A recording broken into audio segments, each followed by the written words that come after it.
Marcos 16, diz assim a palavra: Quando terminou o sábado, Maria Madalena, Salomé e Maria, mãe de Tiago, compraram especiarias aromáticas para ungir o corpo de Jesus. No primeiro dia da semana, bem cedo, ao nascer do sol, elas se dirigiram ao sepulcro, perguntando umas às outras: quem removerá para nós a pedra da entrada do sepulcro? Mas quando foram verificar, viram que a pedra, que era muito grande, havia sido removida. Entrando no sepulcro, viram um jovem vestido de roupas brancas assentado à direita e ficaram amedrontadas. Não tenham medo, disse ele. Vocês estão procurando Jesus, o Nazareno, que foi crucificado. Ele ressuscitou. Não está aqui, vejam o lugar onde o haviam posto. Vão e digam aos discípulos dele e a Pedro: ele está indo adiante de vocês para a Galileia, lá vocês o verão, como ele lhes disse. Tremendo e assustadas, as mulheres saíram e fugiram do sepulcro e não disseram nada a ninguém porque estavam amedrontadas. Quando Jesus ressuscitou, na madrugada do primeiro dia da semana, apareceu primeiro a Maria Madalena, de quem havia expulsado 7 demônios. Ela foi e contou aos que com ele tinham estado, eles estavam lamentando e chorando. Quando ouviram que Jesus estava vivo e fora visto por ela, não creram. Depois Jesus apareceu noutra forma a 2 deles, estando eles a caminho do campo, a caminho de Emaús, Lucas vai dizer. Eles voltaram e relataram isto aos outros, mas também neles eles não creram. Mais tarde, Jesus apareceu aos 11, enquanto eles comiam. Censurou-lhes a incredulidade e a dureza de coração, porque não acreditaram nos que o tinham visto depois de ressurreto. E disse-lhes: vão pelo mundo todo e preguem o evangelho a todas as pessoas. Quem crer e for batizado será salvo, mas quem não crer será condenado. Estes sinais acompanharão os que crerem. Em meu nome expulsarão demônios, falarão novas línguas, pegarão em serpentes, e se beberem algum veneno mortal não lhes fará mal nenhum. Imporão as mãos sobre os doentes, e eles ficarão curados. Depois de lhes ter falado, o Senhor Jesus foi elevado aos céus, e assentou-se à direita de Deus. Então os discípulos saíram e pregaram por toda parte, e o Senhor cooperava com eles, confirmando-lhes a palavra com os sinais que a acompanhavam. Amém? Pai, nós te damos louvor e cremos, Senhor, que a tua palavra é a verdade, e eu te peço que nesta noite a tua palavra seja a nossa mensagem, que a mensagem, Senhor, seja revelada, que a mensagem que será ministrada hoje proceda, Senhor, do teu coração para a vida da tua igreja. Onde houver alguma rusga humana, da falha humana, Senhor, que o teu Espírito conserte, ajuste e leve na multiforme graça da tua palavra, segundo a necessidade, segundo o teu propósito para a vida de cada um de nós. Esse é o nosso desejo nessa noite, Senhor, em nome de Jesus. Amém, graças a Deus, amém. Essa semana eu estava em casa meditando, sentado no sofá, e a cabeça pastoral ela é muito focada nas coisas do reino, da palavra, e eu não estava lendo a Bíblia, eu estava sentado naquela dita caixinha do nada, e refletindo e pensando nas coisas de Deus, quando de repente eu fui tomado por um sentimento de tristeza, um sentimento de lamento. E quando esse sentimento me veio ao coração, eu ouvi do Espírito que este é o sentimento do Espírito pela igreja que se desvia, pela igreja quando ela afasta-se da vida com Deus, do relacionamento com Deus, do caminho que o Senhor preparou para andarmos. Não é um sentimento de raiva, não é um sentimento de ira, não é um sentimento de vingança, é um sentimento de tristeza, é um sentimento de angústia, de aflição. Talvez o que mais se aproxima desse sentimento, eu sendo pai, seja quando eu vejo os meus filhos fazendo alguma coisa que eu sei que vai dar errado. E ainda assim, por teimosia, por rebeldia, aquele ímpeto da infância, eles não percebem mais, o meu coração fica angustiado. Hoje, por exemplo, a Bela tem uma caminha dela, é como se fosse uma casinha, e em cima tem um estrado, um pedaço de pau assim que atravessa. E hoje a porta do quarto estava fechada, hoje à tarde, e eles brincando, e daqui a pouco eu percebi um silêncio, e criança quando fica silêncio, e eu fiquei, deixa eu ir lá ver, primeiro que não tem que fechar a porta, eles já sabem que não tem que fechar a porta, deixa o pai ver o que está acontecendo, e aquele silêncio, quando eu fui olhar, o Lucas estava de cabeça para baixo, pendurado naquele negócio, as pernas, olha pai o que eu faço, embaixo era madeira e piso, 1 metro de altura, se ele cai dali, o estrago poderia ser grande. E eu na hora disse, Lucas, sai daí, e peguei ele, e me veio aquela aflição, porque a gente fica pensando, poderia ter dado errado, poderia ter caído. E o que eu percebia nessa semana, o que o Espírito me levou a sentir, é exatamente esse sentimento de perceber a sua igreja desviando-se muitas vezes. E o Senhor me levou então a uma encenação, e Ele me mostrava, Fernando, desviado. E eu me via fora daquilo que o Senhor havia me dado, longe daquilo que o Senhor havia me confiado.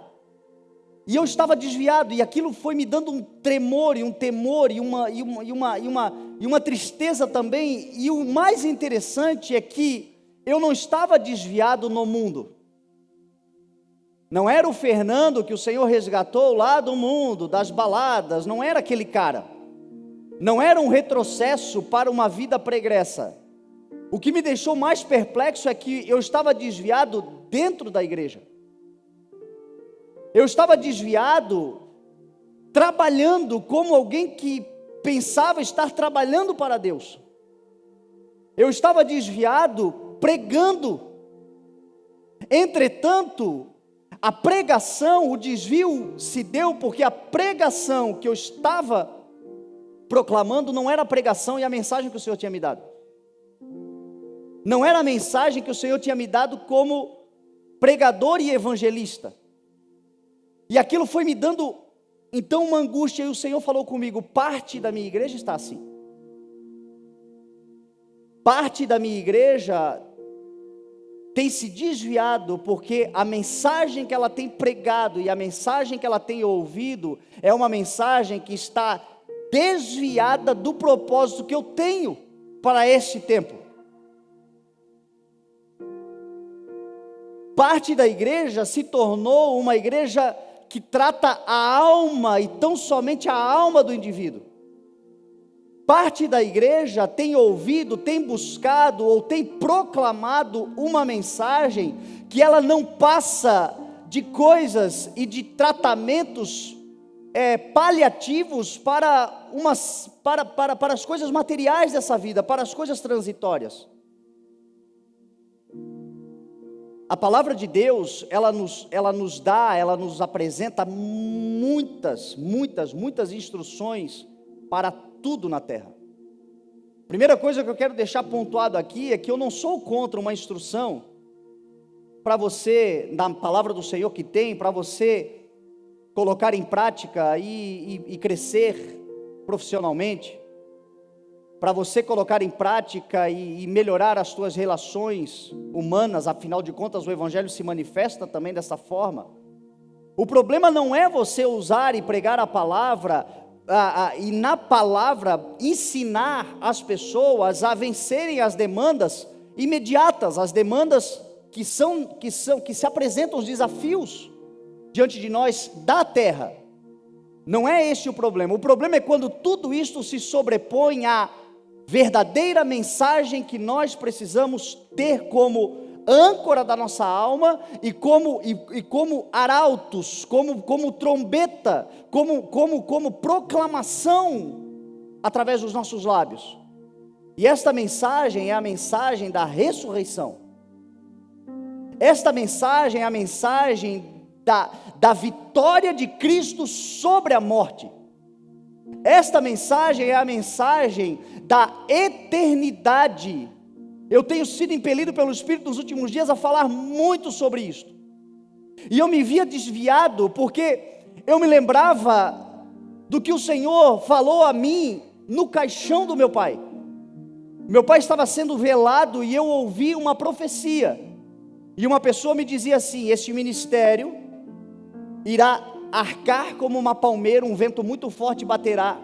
As pessoas pensarão que por causa do vento ele será destruído, e quando ele chegar ao ponto de encostar as suas folhas no chão, o Senhor reerguerá essa obra com uma força e uma vitalidade maior do que um dia teve.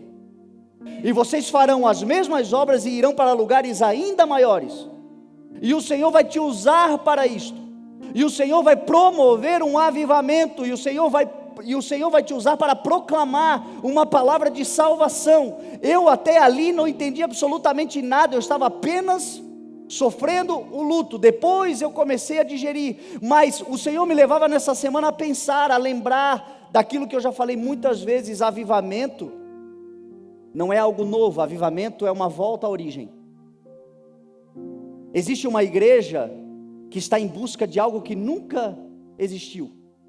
Existe uma igreja que está em busca de algo novo. Nós somos uma geração líquida, nós somos uma sociedade líquida, uma sociedade que perde o interesse facilmente, que parece que tem que ter sempre um ópio, alguma coisa nova, quando o Senhor está agindo na contramão. O Senhor está nos trazendo para a essência, para nos levar para a origem. E a essência, no que diz respeito à igreja, é a mensagem da ressurreição. Quando a gente olha a primeira mensagem de Pedro, onde 3.000 pessoas se converteram, a Bíblia diz que Pedro levantou-se para falar sobre aquele que havia vindo, que viveu entre nós, que os homens o mataram, mas que Deus o ressuscitou, o Pai o ressuscitou dos mortos, Jesus Cristo. Essa mensagem converteu 3.000 pessoas. Depois Pedro pregou novamente em Atos capítulo 3, após ter curado um paralítico que ficava à porta formosa na entrada do templo. Há muito tempo ele ficava ali, e aquele homem olha para eles para pedir esmolas, e Pedro diz a ele: eu não tenho prata, eu não tenho ouro, mas o que eu tenho eu te dou, em nome de Jesus Cristo Nazareno, aquele que vive, aquele que ressuscitou, levante-se. E a Bíblia diz que aquele homem dá um salto, e Pedro vai pregar, e Pedro vai falar que quem o curou é aquele que foi morto, mas reviveu. É aquele que foi sepultado, mas 3 dias depois ressuscitou. E a Bíblia diz que esta mensagem, 5.000 pessoas se converteram. Certa vez Pedro estava orando e entrando em transe, ele viu uma visão, ele teve uma visão de um lençol que vinha dos céus, cheio de animais impuros, e o Senhor dizia a ele: mate e coma. E ele dizia: jamais, eu nunca comi nada impuro entrou em mim. Pedro era um judeu, e por 3 vezes o Senhor disse isso a ele. Ele não obedeceu na visão. O lençol de repente foi puxado novamente aos céus, e aí o Senhor disse: vai e pregue aos gentios. Era uma mensagem do Senhor para pregar aos gentios sobre a ressurreição, colocar no coração de Pedro. E aí logo depois que Pedro estava refletindo nisso, chegaram 2 homens enviados por Cornélio, um centurião, que havia tido uma visão também. Ele estava orando ao Senhor, quando de repente um anjo veio e disse a ele: Cornélio, as suas orações e as suas esmolas subiram aos céus como oferta memorável. Eu vou enviar a você alguém que vai lhe instruir acerca daquilo que você precisa conhecer. E a Bíblia diz que Pedro então é levado até a casa de Cornélio, e quando ele começa a pregar, ele começa a falar da ressurreição, e ele começa a falar do Jesus Cristo que vive. do Cristo que ressuscitou, do Senhor que venceu a morte, do Senhor que nos colocou assentados com Ele nas regiões celestiais. Diz a palavra do Senhor em Efésios, Paulo vai pregar em Efésios, que o grande amor do Senhor nos tirou, nos limpou, nos resgatou das nossas transgressões, quando nós ainda estávamos mortos em nossas transgressões, mas por causa do amor do Senhor, Ele nos ressuscitou com Cristo e nos colocou assentados com Ele nas regiões celestiais em Cristo Jesus. E a Bíblia diz que Pedro então começa a pregar isso a Cornélio. Enquanto Pedro estava falando do Cristo, do Senhor Jesus, daquele que vive, daquele que reina, daquele que venceu, daquele que salva, daquele que liberta, daquele que alcança, daquele que toca, daquele que cura, enquanto ele falava de Jesus Cristo, a Bíblia diz que de repente eles foram cheios do Espírito Santo. É enquanto a gente fala de Jesus, meu irmão, que o Espírito Santo de Deus começa a se mover. Jesus disse: Ele não fará outra coisa se não me glorificar, se não me glorificar. Paulo vai dizer que ninguém pode dizer que Jesus Cristo é o Senhor, senão pelo Espírito Santo. Então o Espírito Santo de Deus, quando Ele se move na nossa vida, Ele se move quando Ele age em nós, quando Ele nos impulsiona a falar, Ele nos impulsiona então a falar daquele que vive e reina, Jesus Cristo, o nosso Senhor. Esta mensagem, ela tem poder para libertar, para levantar, para colocar novamente sobre os pés aqueles que se perderam, para transformar, para mudar, para alcançar a vida daquele que está perdido. E esta é a mensagem da igreja. Esta é a palavra da igreja. Eu me via desviado eu não sei se eu estava tendo uma visão, eu estava meio, não sei se acordado ou se dormindo, mas eu me via desviado. E a mensagem, quando eu vi aquela situação, porque hoje nós somos tentados, pastores, pregadores do Evangelho, igreja do Senhor, tentados a se tornar uma igreja de motivações, uma igreja de pregações motivacionais que só agem na alma. Novamente eu digo, essas coisas, elas fazem parte, mas elas precisam estar edificadas sobre uma rocha. Tem que primeiro falar de Jesus. Tem que primeiro solidificar Cristo como âncora da sua alma, senão as demais coisas não farão o efeito. Muita gente com ideação suicida, muita gente com desejo de desistir de tudo, muita gente perdida, muita gente angustiada, inclusive muitos dentro da igreja desviados do principal propósito de Deus, pelo qual Ele nos chamou como igreja, nós sermos a igreja da ressurreição, que prega e anuncia a ressurreição do nosso Senhor. E nos perdemos. E eu me vi assim, e o Senhor me lembrava de Paulo falando a Timóteo: Timóteo, esteja preparado em tempo e fora de tempo, pregue a palavra, repreenda, corrija, exorte com toda a paciência e com toda a doutrina, pois virá o tempo em que, não suportando a sã doutrina, sentindo coceira nos ouvidos, muitos ajuntarão mestres para si mesmos, para falar aquilo que eles desejam. Você, porém, Timóteo, persevere na mensagem, cumpra plenamente o seu ministério, faça a obra de um evangelista. Então é para isso que o Senhor nos chamou como igreja. Nós pregarmos, nós temos uma identidade, a identidade que nós temos é a identidade de Cristo, aquele que proclamou as boas novas dizendo: arrependam-se, pois o reino de Deus está chegando. O reino de Deus está se manifestando. A igreja que tem acesso ao mundo, a igreja que fala de Cristo ressuscitado, e começa a ver na vida das pessoas transformação genuína. Essa mensagem é a mensagem que o Senhor nos deu, é a nossa identidade. Eu me via descaracterizado, porque estava perdendo a identidade. Eu tive 3 grandes momentos, alguns momentos, mas 3 especiais com Deus. O primeiro foi o dia que eu fui encontrado pelo Senhor. perdido no pecado, o Senhor me alcançou com a sua graça. O segundo grande momento foi quando eu estava na minha casa, dia 24 de abril de 2011, e eu recebi do Senhor uma convocação para pregar o Evangelho, para me tornar um pregador da palavra. E o terceiro momento especial que eu posso colocar aí nessa galeria, foi o momento quando o Senhor me deu esta palavra, como uma base, o dia em que eu pude entender. Marcos capítulo 16, para mim, é o texto que baseia qualquer outra mensagem que eu pregar.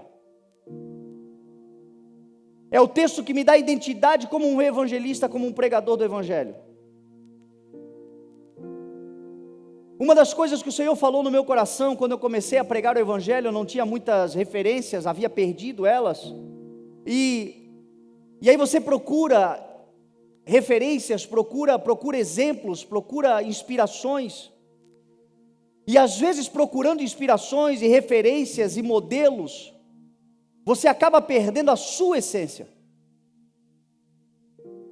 E parte da igreja que está desviada hoje, é a igreja que começou a consumir de tudo, e consumindo de tudo, foi perdendo a sua identidade, o seu conjunto de características que diferem, porque identidade é isso, é um conjunto de características que diferem a pessoa ou a coisa, com as quais é possível individualizá-la.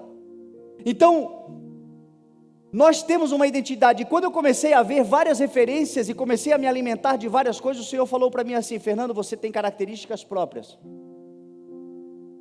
e eu espero que você as utilize, porque esta é a sua identidade. Crer naquilo que o Senhor te deu, crer e valorizar aquilo que é diferente em você,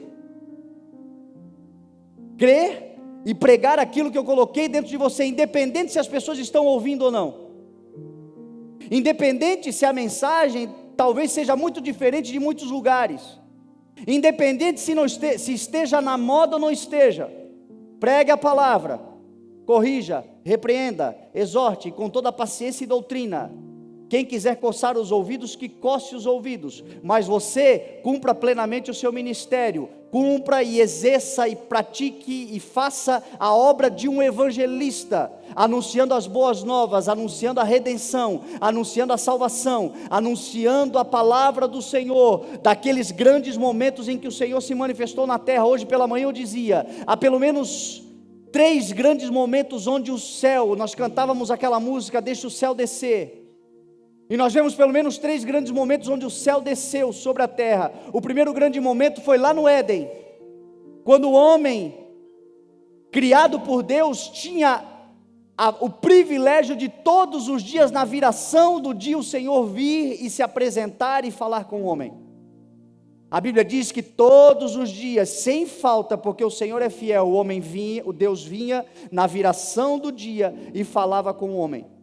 O homem desobedeceu, o homem caiu, o homem pecou, e o homem se afastou de Deus por causa do pecado, saiu da condição em que o Senhor havia criado por conta do seu pecado. Passaram-se milênios, e o Senhor novamente desce, agora em forma corpórea. O Senhor desce como alguém que foi gerado no ventre de uma mulher, aquele que não considerou ser Deus, mas esvaziou-se de si mesmo, tomando a forma humana, e sendo encontrado em forma humana, esvaziou-se a si mesmo, e foi obediente, humilhou-se, foi obediente até a morte de cruz. O céu desceu na pessoa de Jesus Cristo, nosso Senhor, morreu, ressuscitou, foi aos céus. 10 dias depois de ele ter ido aos céus, 50 dias depois de ter ressuscitado, chegando o dia de Pentecostes, o céu desce pela 3ª vez. Estavam todos reunidos no mesmo lugar, quando de repente veio do céu um som como um vento forte e impetuoso, e o Espírito Santo de Deus desce agora, e o Espírito Santo de Deus desce para proteger. Lá no Éden, o Senhor descia para se relacionar. Lá nos evangelhos, Cristo desceu para regenerar. Hoje nós vivemos um tempo onde o céu está aqui conosco, através do Espírito Santo de Deus, que desceu para nos proteger, para nos guiar, para nos conduzir. Mas haverá ainda, meu irmão, um quarto grande momento onde o céu descerá. É aquele dia que diz a palavra que todo olho verá, quando de repente nós erguemos as nossas cabeças e vermos aquele que reina, vive e é glorificado, descer com grande poder e glória nas nuvens celestiais, cercado por milhares dos seus anjos, onde todo joelho se dobrará e toda língua confessará que não há outro além do Senhor Jesus, aquele que venceu e que vive e que reinará para todo sempre.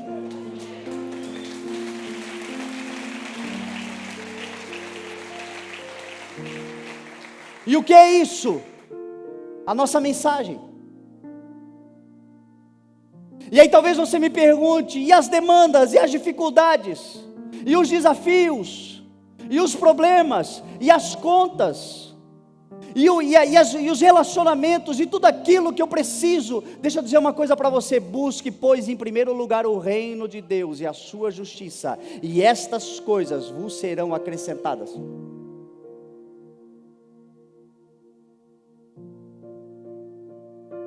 Quando você está cheio dessa mensagem dentro de si, meu irmão, a ansiedade vai embora, porque você se lembra de alguém que está vivo, que não está longe, que está dentro de você, e que diz assim para você. Não é que ele disse, ele diz, porque ele disse, mas ele falou, que o Espírito lhe faz lembrar. Então ele disse, mas ele diz: nesse mundo tereis aflições, mas tem de bom ânimo, eu venci o mundo. Eu estou com você, por todos os dias, até o final dos tempos. Ele disse, mas ele ainda diz: não vos deixarei órfãos. Eu vou para o meu Pai, mas o Consolador será enviado a vocês.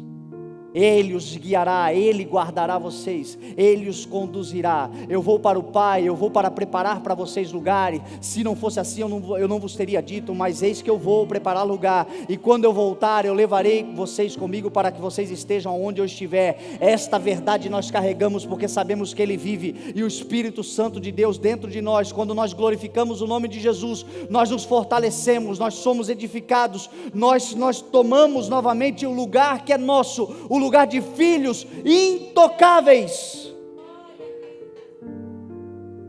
O maligno não nos toca, o leão que ruge não nos amedronta. Quando a igreja não perde a essência da sua mensagem, a sua identidade, a igreja tem essa identidade. A identidade é a pregação do Evangelho, é a base. Meu irmão, não adianta você ensinar nenhum princípio de treinamento, de sabedoria, de resolução de problemas, baseado na palavra de Deus, enquanto o indivíduo não crer naquele que é a base de toda a palavra, a verdadeira palavra, Cristo nosso Senhor. Não adianta você trazer 10 dicas de como vencer na vida, se essas 10 dicas não estiverem sustentadas primeiro em Jesus Cristo. Se o indivíduo primeiro não crer que Jesus Cristo é o autor de todas as coisas, se ele primeiro não ouvir o Evangelho. Às vezes no mundo, às vezes as pessoas estão no mundo, estão perdidas, estão angustiadas, a gente tem um monte de dicas, mas a primeira coisa que nós precisamos falar é: um Jesus te ama. Confia no nome de Jesus. Existe alguém que morreu por você, que pode salvar a tua vida, que pode mudar a história do teu casamento, que pode tirar você da condição em que você está. Se você entregar a vida a Ele, se você se dobrar a Ele, se você reconhecer que Ele é o Senhor, e todo aquele que invocar o nome do Senhor será salvo. Mas como invocarão aqueles que não ouviram falar? Como ouvirão se não houver quem pregue? Como pregarão se não forem enviados? Como está escrito: como são belos os pés daqueles que anunciam as boas novas, que falam de Jesus Cristo, que pregam o Evangelho. Jesus precisa ser proclamado, e quem proclama Cristo é a igreja. proclama pela palavra, proclama pelo testemunho, proclama pela vida que vive. Esse texto que nós lemos, ele me inspira porque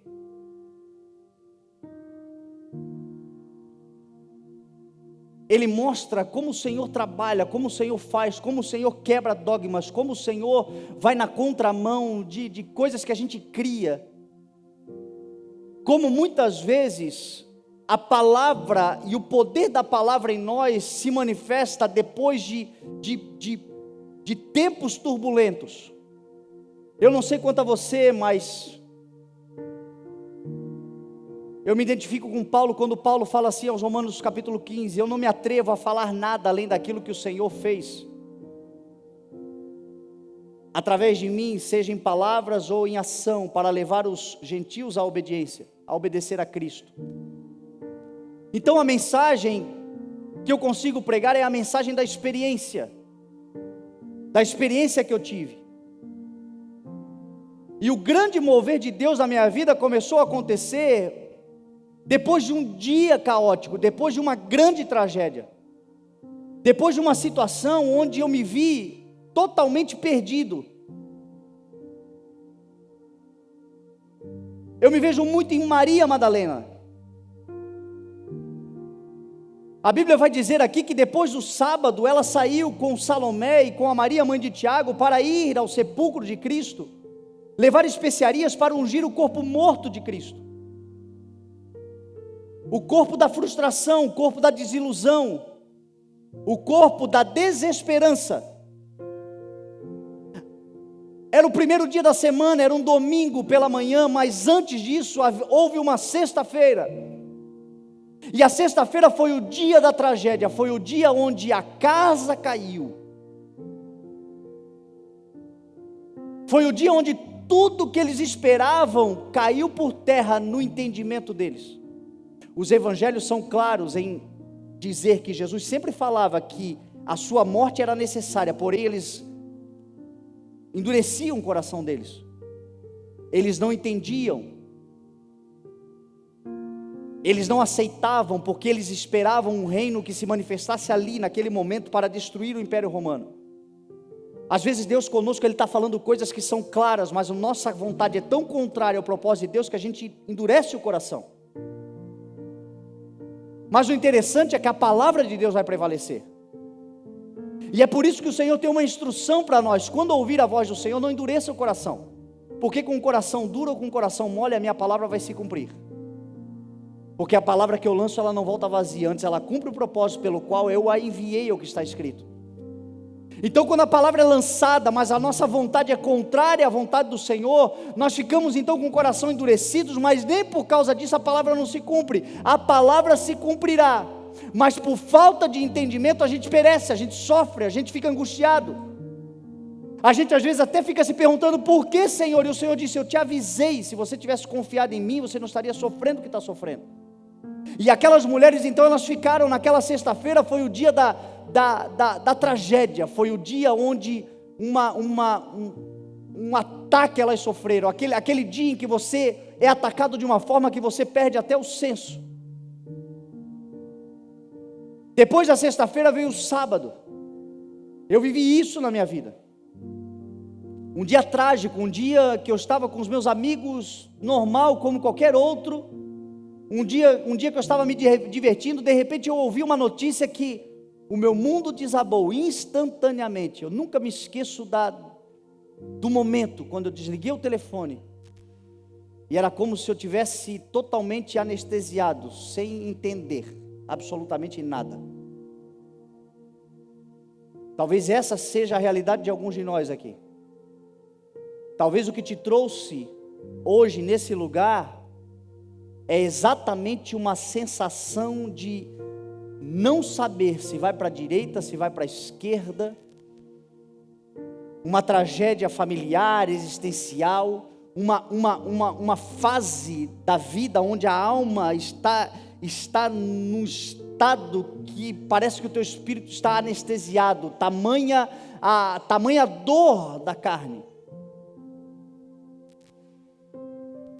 E aí veio o sábado é aquele dia das reflexões, o sábado é aquele dia que começa a cair a ficha, o sábado é aquele dia quando a gente começa a tentar juntar os cacos, e alguns de nós estamos também nessa fase, já passou a grande lambada da vida, já passou, e agora você está num momento de ressignificar, de reavaliar, de tentar entender o porquê, o para quê. E aí, meu irmão,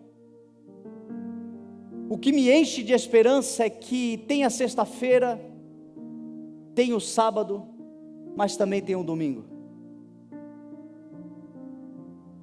Tem os dias de angústia, tem os dias de tragédia, tem os dias onde a gente parece que não vai dar em nada. Tem os dias onde a gente fica introspectivo, pensativo, sem esperança, mas sempre depois do choro vem a alegria. O choro pode durar uma noite, mas a alegria, ela irrompe pela manhã. Sempre haverá um dia de ressurreição para as nossas vidas. Sempre haverá um dia onde nós nasceremos de novo. Sempre haverá um dia onde as coisas se erguerão, onde as coisas se farão novas novamente. E este dia chegou para elas, e o domingo pela manhã chegou, e elas levantaram e elas foram. Elas foram para o sepulcro, e a Bíblia diz que elas falavam umas com as outras: quem removerá para nós a pedra do sepulcro?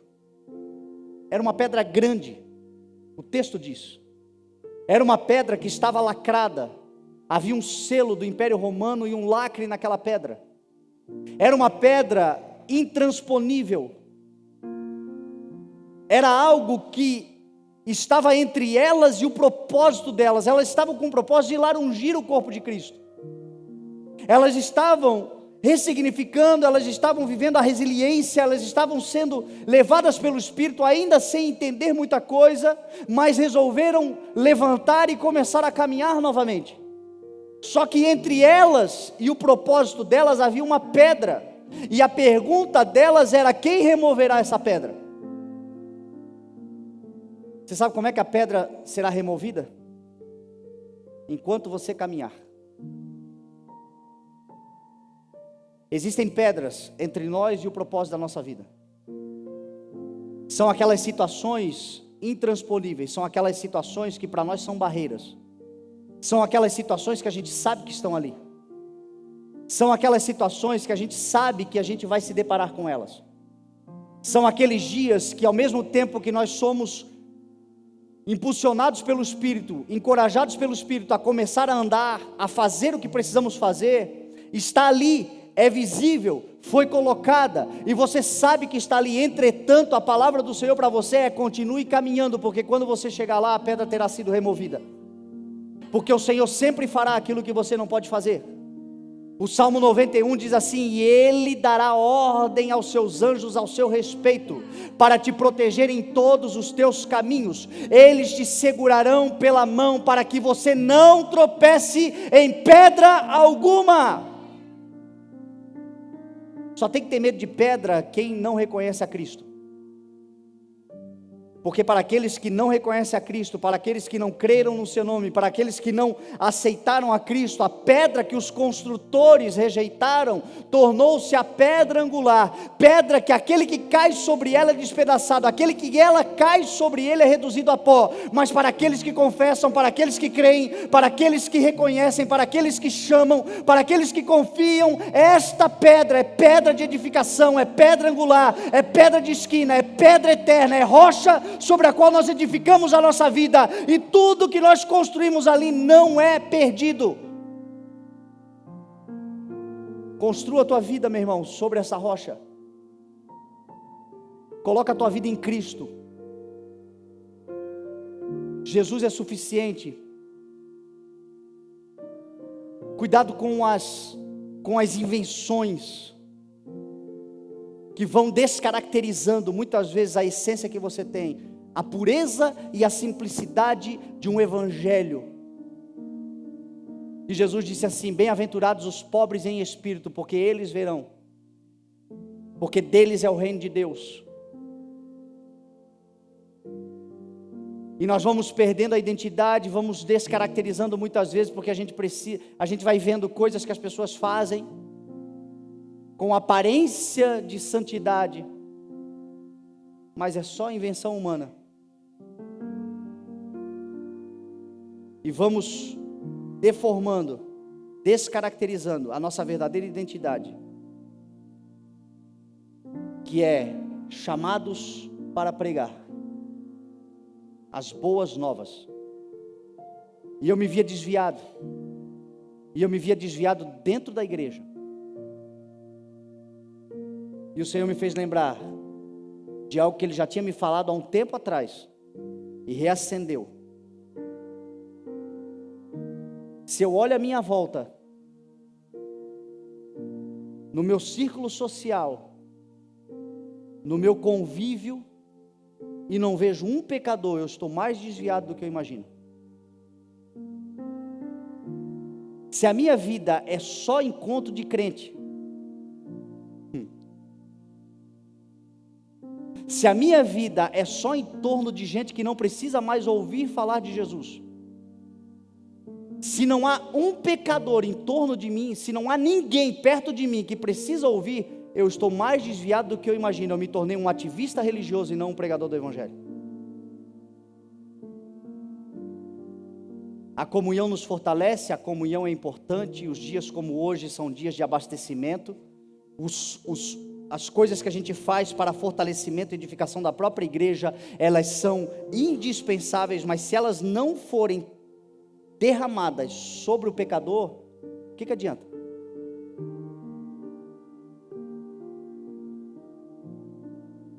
Você já olhou para Jesus, que escândalo que é o ministério de Jesus Cristo? Cercado de pecadores por todos os lados? Cercado de gente marginalizada por todos os lados? Sendo alvo dos religiosos exatamente por conta disso? Mas Jesus dizendo: eu não vim para os sãos, porque os sãos não precisam de médicos, eu vim para os doentes, eu vim para chamar pecadores ao arrependimento. Que o Senhor nos coloque, meu irmão, como cabeça neste mundo, pregando o Evangelho a tantas pessoas quanto nós podemos encontrar, e que essas pessoas sejam transformadas pela palavra do Evangelho que está dentro de nós. E enquanto nós vamos fazendo isso, as pedras vão sendo roladas à nossa frente, os acessos vão sendo nos dados, os propósitos vão sendo alcançados. Quando elas chegaram, a pedra havia sido rolada. Mateus vai dizer que quem rolou a pedra foi um grande terremoto e um anjo que se assentou naquela pedra com cara de relâmpago. O texto vai dizer que quando elas entraram, havia um jovem, era um anjo, mas com a aparência de um jovem, sentado, vestido de vestes brancas, e ele, ao vê-las amedrontadas, e a palavra aqui no original não é amedrontadas, é aterrorizada, elas ficaram aterrorizadas. Ele disse a ela: não tenham medo, vocês vieram procurar Jesus Cristo Nazareno, que foi crucificado. Ele ressuscitou. Venham e vejam o lugar onde ele estava. Agora vão e digam aos discípulos dele e a Pedro que ele está indo adiante de vocês e vai encontrá-los na Galileia, como ele lhes prometeu. E elas saíram daquele sepulcro amedrontadas e aterrorizadas, sem olhar para o lado, correndo na direção deles. E agora olha que interessante o que o anjo fala: diga aos seus discípulos e a Pedro que ele está indo adiante.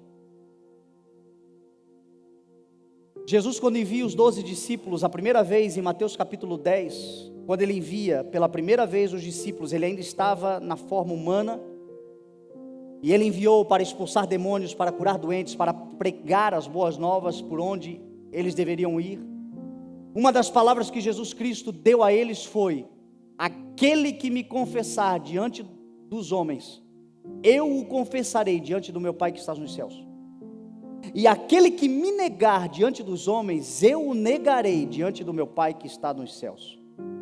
Paulo vai escrever novamente a Timóteo, na sua segunda carta, no capítulo 2, uma palavra digna de confiança. Ele diz: esta palavra é digna de confiança. Se com ele morrermos, com ele também viveremos. Se perseveramos, com ele reinaremos. Se o negamos, ele também nos negará. Você conhece a história? Pedro havia negado a Cristo.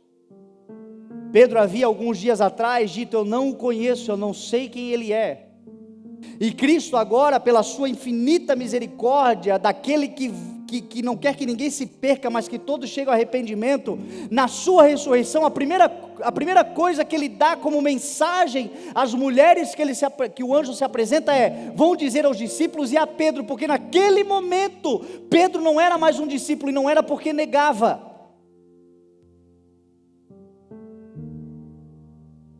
E aí, fulano, tens ido na igreja? Ah, não, é só alguém que me chamou para ir lá. E aí, agora virou para crente? Não, é a minha mulher, são os meus amigos, eu fui lá, caí lá por engano. Crentes, cristãos, filhos de Deus, alcançados pela graça, alcançados pela palavra, experimentando as grandezas e as preciosidades da promessa do Senhor conquistada na cruz do Calvário, quando Ele declarou: está consumado, negando o nome de Jesus. Cuidado, meu irmão, com isto,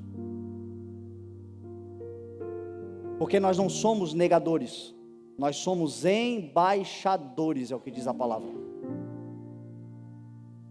Embaixadores do reino de Deus, chamados à palavra, chamados a falar, chamados a dizer.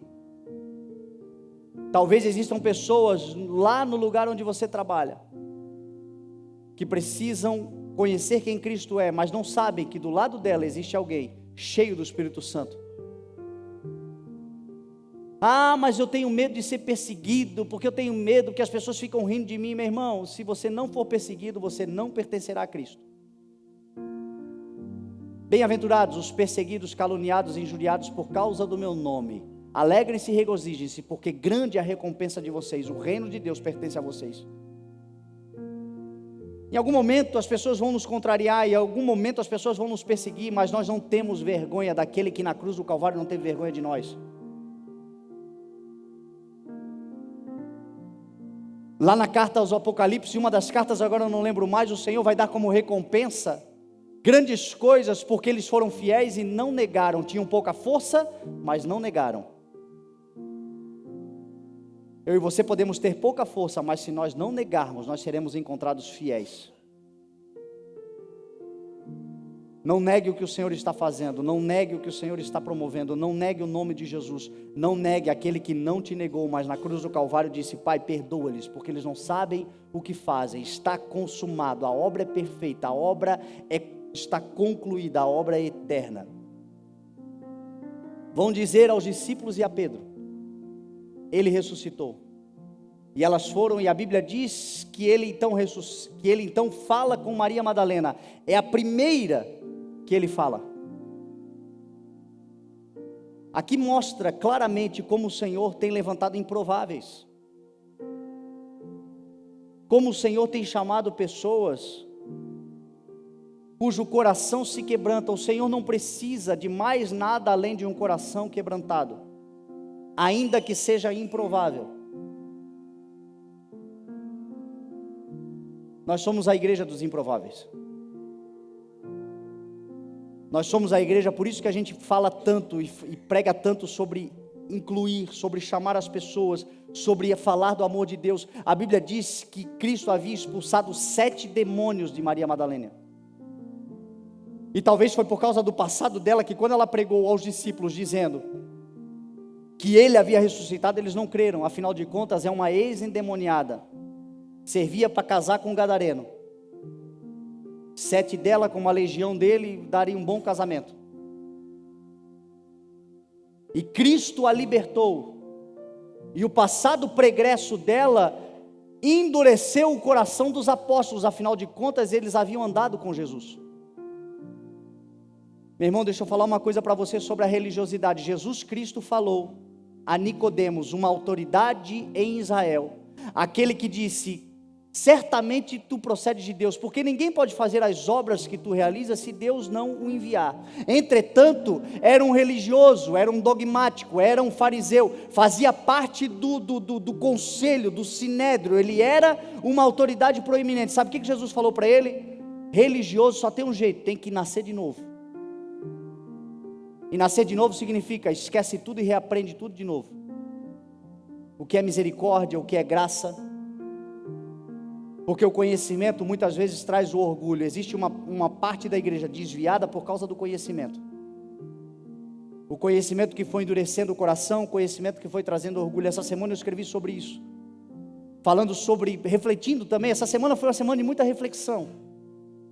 E eu refletia sobre a minha juventude e agora a vida adulta. E eu escrevia dizendo: a minha juventude foi marcada por uma luta contra a inconsequência, contra a rebeldia, contra a ansiedade, características comuns nos jovens. Eu sempre fui, talvez alguns num grau mais elevado, eu acho que batia lá no teto, o grau da inconsequência, o grau da rebeldia, o grau da ansiedade, e era a luta da minha juventude. Agora na idade adulta, a minha luta é contra a presunção, é contra a teimosia, é contra a impaciência, porque a gente passa a achar que já viu muita coisa, que já sabe de muita coisa, que já conhece muita coisa, e se a gente não abrir o nosso coração para nascer de novo, independente da idade que tem, Nicodemos disse: como pode um homem adulto tornar a vir no ventre?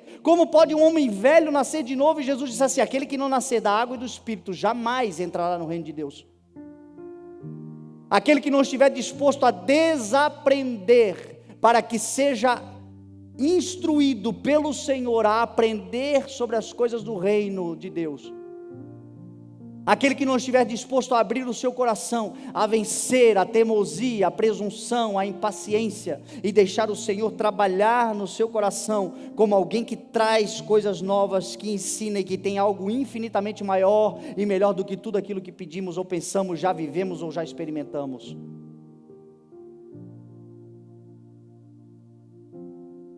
Reacenda dentro de você a força da pregação das boas novas do Evangelho de paz, de justiça, de um Cristo que ressuscitou.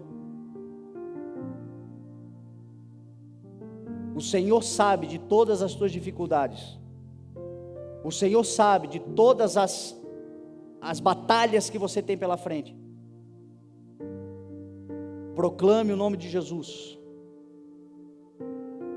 Porque enquanto você proclama o nome de Jesus, meu irmão, enquanto você vai fazendo isso, Ele vai cuidando de você, Ele vai te cercando por trás, pela frente, pelos lados, Ele guarda a tua saída, Ele guarda a tua entrada, Ele te levanta pela manhã, Ele te fortalece os ossos, Ele te dá sabedoria, Ele te traz provisão, Ele te abençoa. Enquanto você vai proclamando o nome dEle, Ele vai cooperando com você.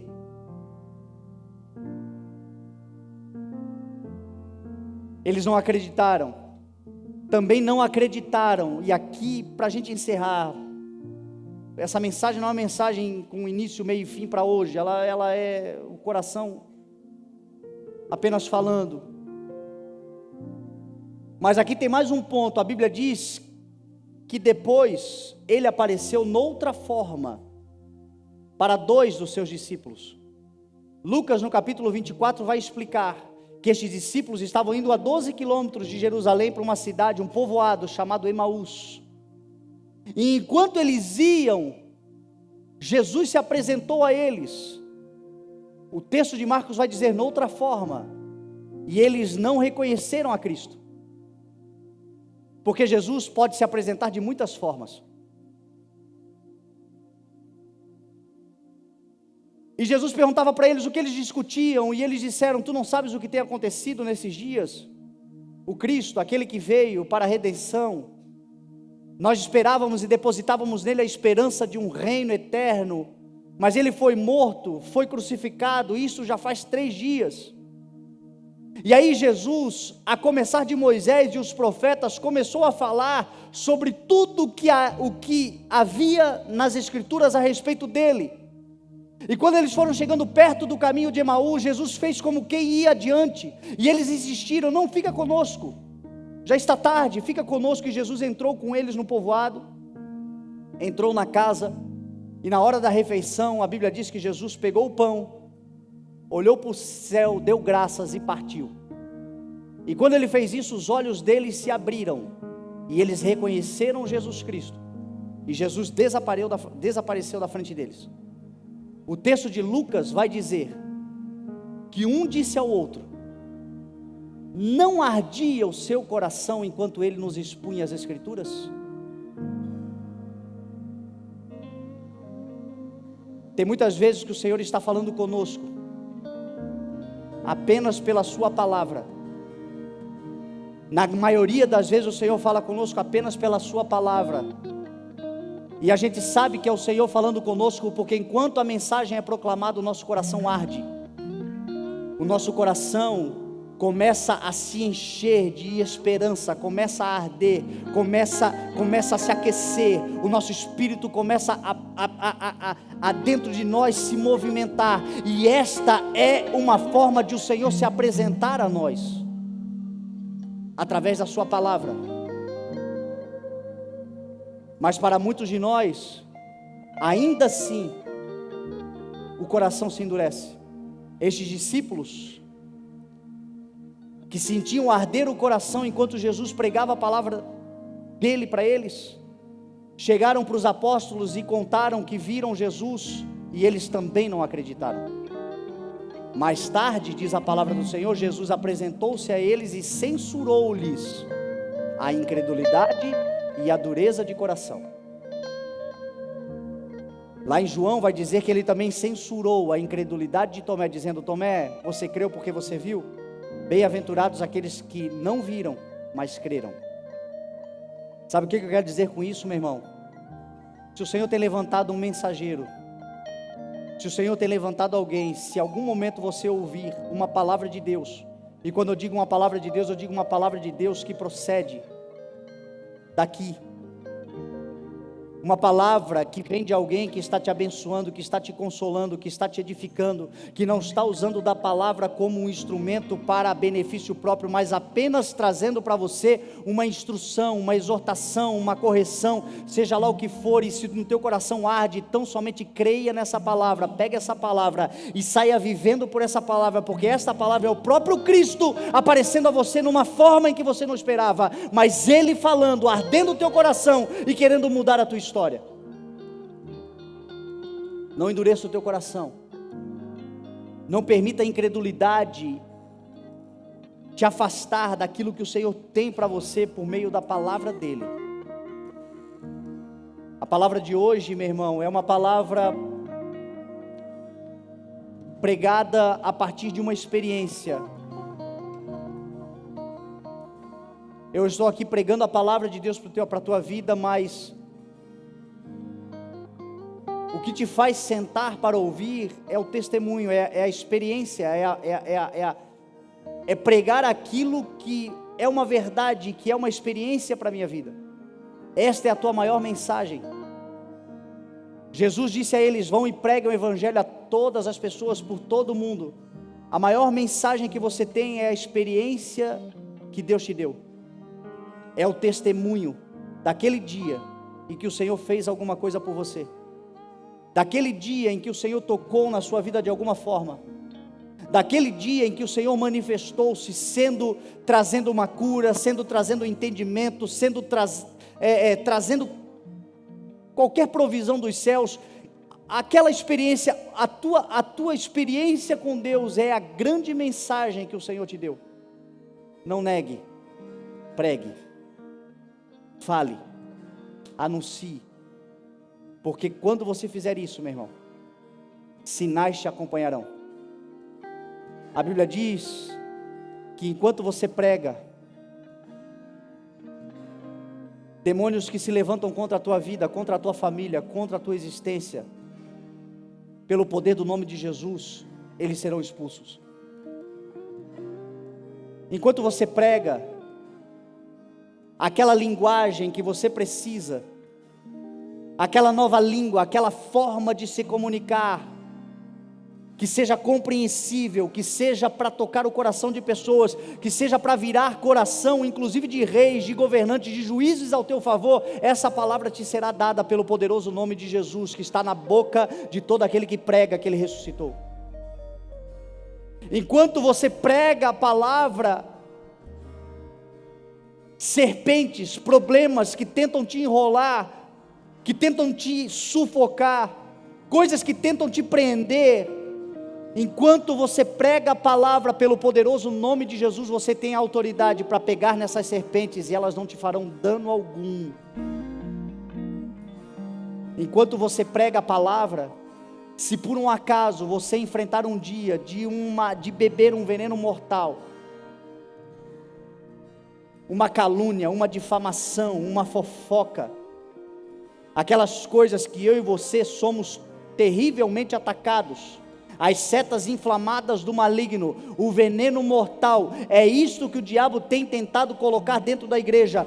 Parte da igreja está contaminada, inflamada, amargurada, porque tem ouvido fofoca, porque tem ouvido calúnia, porque tem ouvido diz que me disse, porque tem emprestado os ouvidos para gente amargurada e recalcada. Mas a palavra do Senhor está dizendo: enquanto você prega o evangelho, esse tipo de mensagem não te contaminará, você terá alegria no coração, e a alegria do Senhor sempre será a tua força. Enquanto você prega a palavra, você imporá as mãos sobre os doentes e eles serão curados. As tuas mãos têm propriedades curadoras, poderosas, porque as tuas mãos, meu irmão, são as mãos do próprio Cristo tocando em vidas, tocando em pessoas.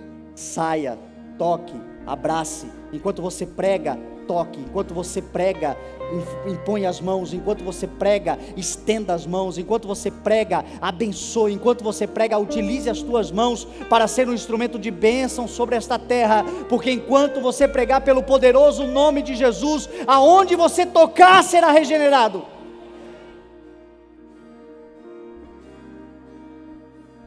E aí Jesus foi assunto aos céus. Quem crê que Jesus está agora sentado à direita de Deus? E os discípulos pegaram a palavra e saíram pregando, e o Senhor cooperando com eles, através dos sinais. Sabe onde é que está a cooperação do Senhor conosco? Na pregação do Evangelho. Prega o Evangelho e você terá um cooperador de luxo com você, o Espírito Santo de Deus. Não te cala, não nega, abra a tua boca. Não se trata de se tornar um intrometido, um chato, mas se trata de aproveitar todas as oportunidades que o Senhor te der. Se trata de não recuar, se trata de acreditar que quando a oportunidade lhe for dada, a palavra também virá na sua boca, e você vai abrir a boca, e você vai proclamar, e todos os sinais vão acompanhar, e aquele que coopera com todas as coisas, o teu ajudador estará com você, por todos os dias, até a consumação dos séculos. É isto que o Senhor quer fazer sobre a sua igreja, é isso que o Senhor quer fazer com você. Você crê em nome de Jesus? Então vamos nos colocar de pé e vamos orar.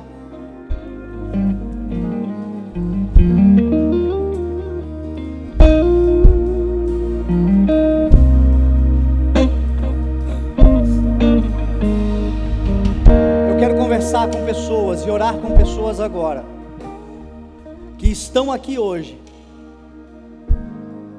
e querem colocar a sua vida neste caminho. Pessoas que chegaram aqui desviadas do propósito de Deus para a sua vida, talvez porque esta será a primeira vez que você fará uma oração dizendo: Senhor Jesus, eu entrego a minha vida nas tuas mãos, eu me arrependo dos meus erros, eu Peço que o Senhor me ajude a transformar a minha mentalidade e me conduza num caminho. Talvez essa seja a primeira vez. Talvez você viveu uma vida inteira de desvios. Desvio significa estar fora daquilo que o Senhor te criou para ser. E pela primeira vez você vai fazer isto. Eu quero te convidar a não ter medo, a tomar essa decisão. Vai ser a melhor decisão da sua vida. Ainda que você seja um improvável, ainda que você esteja completamente fora do pacotão religioso, para o Senhor, meu irmão, isso não tem importância nenhuma. O que Ele quer é um coração contrito e quebrantado, um coração que é tratável. Talvez você esteja aqui como alguém que desviou-se dentro e não fora, como alguém que entrou num automático, e às vezes até pensa que está fazendo para o Senhor, mas o Senhor está dizendo: ei filho, filha, eu te chamei foi para brilhar no mundo, não foi para ser sal no saleiro, é para ser sal no mundo, é na terra.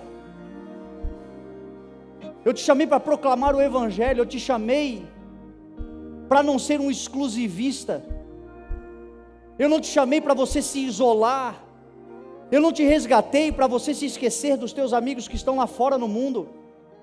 Eu estou te forjando, eu estou te capacitando, eu estou te dando autoridade para lá no mundo você brilhar, para você ter um abraço, para você ter uma palavra, para você ser um instrumento meu na terra, uma palavra de esperança que procede da tua boca, para você ser uma testemunha viva através da mensagem que eu te dei, e a mensagem que eu te dei é a minha experiência em ti.